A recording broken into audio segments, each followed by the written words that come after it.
And may mga times na ano,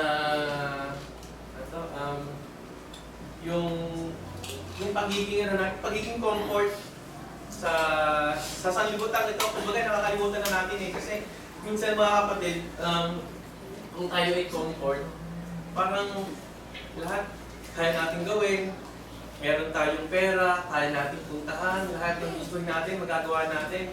Pero pagdating ng hardship or mga trials, kumbaga doon tayo parang nagiging mas malapit sa Diyos. Hindi, kumbaga lahat po kunwari may darating na problema, tatawag sa Panginoon. Parang katulad din po noon sa noong ancient Israelite, sa mga Israelita dati, kung maalala po natin, lahat ng pwedeng ipakita sa kanila ng Diyos, nagawa na sa kanila, pero may times pa rin na tumatalikod sila. Kaya ang nangyayari doon sa kanilang choice na yun, nagkakaroon sila ng consequence. Minsan, dinidigma sila ng ibang tao, mga Babylonian. No? At number 3 po, yung lesson, not all pain is spiritual attack. Some is simply the fruit of our action. And number 3 po, comes from other people's action. So, kumbaga po, sinasabi dito na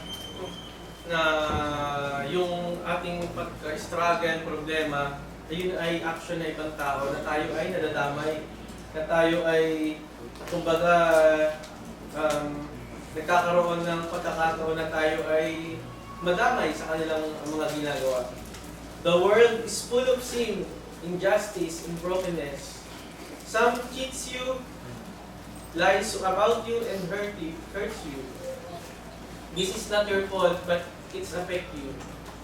Sa Psalms 37 verse 12, ang masama ay nagpapaka na laban sa matuwid, at ang mga ngipin nito ay kanyang pinagnangal. So, ito yung pagkakataon na yung kuminsan may mga tao na akala mo nagmamahal sa'yo pero hindi pala. Tapos may mga chance na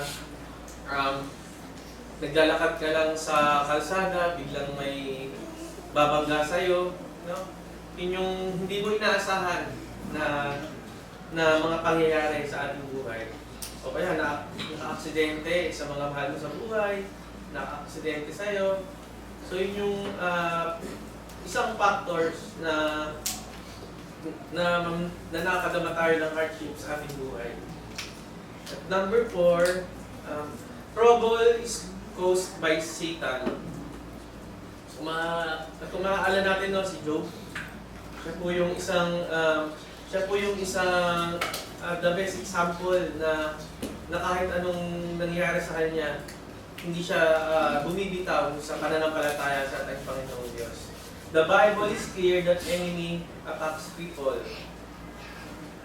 Sa 1 Peter chapter 5 verse 8, pagpakatino kayo, magbantay kayo, ang diablo na inyong kaaway na tulad ng iyong gumagala at umuungal na humahanap ng kanyang malalapa. So pinapakita po dito na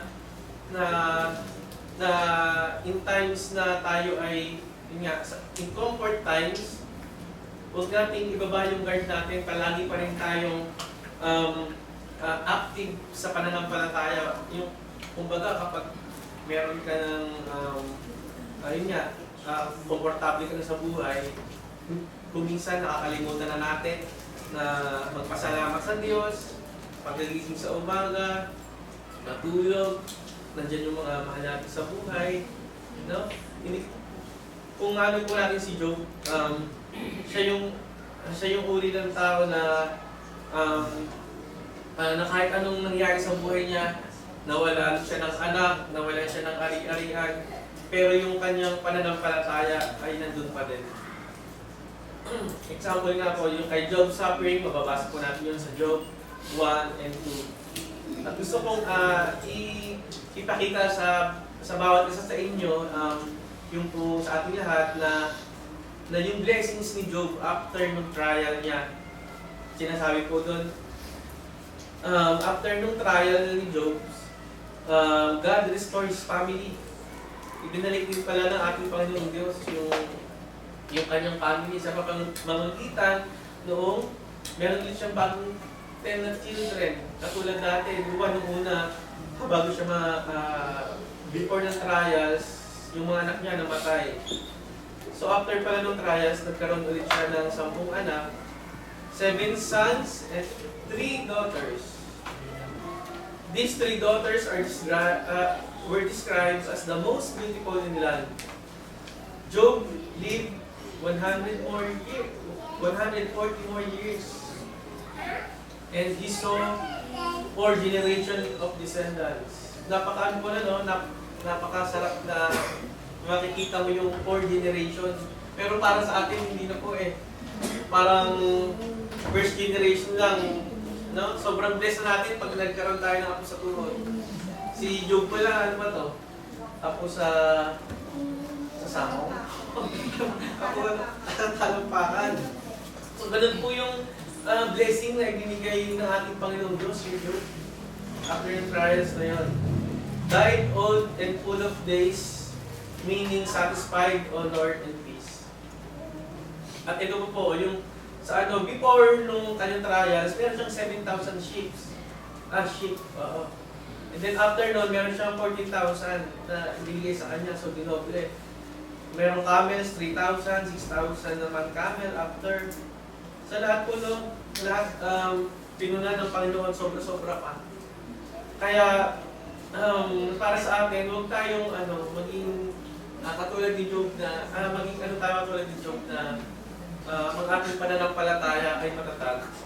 Kung minsan nga, medyo mahirap, pero dahil tayo ay Kristiyano, magtitiwala tayo sa ating Panginoong Diyos na katulad ni Job. 5. Allow God to grow us. So yung palang mga struggle niya, dinaallow ng ating Panginoong Diyos para tayo ay lumago, maging mature ang ating spiritual na pagkatao. God does not delight in hurting us, but He sometimes allow hardship to shape us. Yun po yung ating text kanina, Bible verses. Sa una, James chapter 1 verse 2 hanggang 4. Yung mga trials, magkakaroon tayo ng pagtitiis. At the end, ang ating spiritual ay magiging mature. Magiging, di ba nga yung, kung naalala niyo po yung dati kong na-share sa inyo na hindi na tayo yung kumakain lang ng gatas. Kumbaga, kahit anong mangyayari sa atin, kung ano mang dumaang problema, magkakaroon tayo ng matatag na pananampalataya sa ating Diyos. At sa Romans po, 8 verse 28, at nalalaman natin na sa lahat ng bagay, ang Diyos ay gumagawa ng ikabubuti ng mga umiibig sa Kanya. Sa kanila ang mga tinatawag alinsunod sa Kanyang layunin. Kung ating pong maaalala na yung James 1 verse 2, sa halip na maglugmok tayo sa mga struggle, kumbaga, parang gawin natin tools ito para lalo tayong mas lumapit pa sa Diyos. Mas lalo pa tayong magbunga dahil sa mga trials na to. Di po ba kung maaalala natin yung mga yung mga athletes, hindi naman po sila magiging champion kung hindi sila nagsanay ng talagang pinaghirapan nila. Hindi yung pag-ising mo, parang ikaw na yung pinakamagaling sa sports na yan.